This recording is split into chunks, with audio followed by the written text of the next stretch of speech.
curious about is that based on your ability, just going back to your bio, talks about your ability to understand people's needs and ask questions. You know, it's a no-brainer why you ended up in sales, because I think those two things of understanding people's needs, asking questions. You know, I'm not in sales, but I could imagine those are critical to doing well in that field. And then we just talked about, you know, your desire at a young age to kind of break apart stuff and find out the what and why. That's, you know, the origin story for a lot of people in tech. So I'm surprised you didn't venture into tech sooner. You know, what, I guess, finally made you decide to go into the tech space at this point in your career? That's a good question. So with my mom was really big into college, of course. Yeah. And she wanted me to go into the college space and major in something, get into something.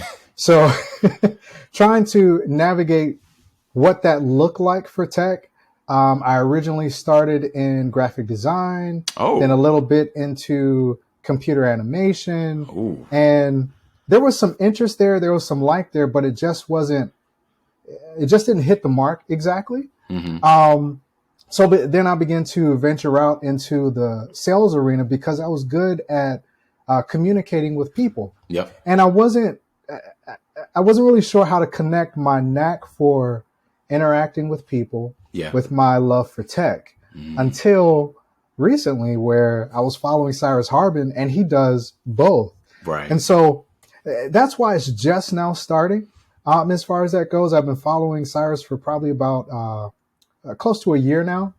And the sales engineer role, which is what I aspire to get into, allows me to build that relationship with clients, which was also why I was successful at SunTrust Bank, where I was able to not exactly sell people per se, but just understand their needs, genuinely care for them, trust them, allow them to get to know me. Yeah. And they brought me other people and referrals from that. So just having that side of it on the people end, connecting that with the tech side, with being able to explain something that's complex in nature in a simple fashion where people can understand it, and acknowledge how that brings value to whatever pain point that they may have.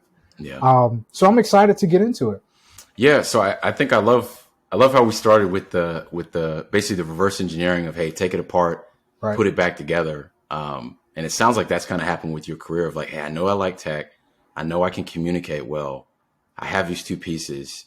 Yeah. You know, how do I put them together? Right. Absolutely.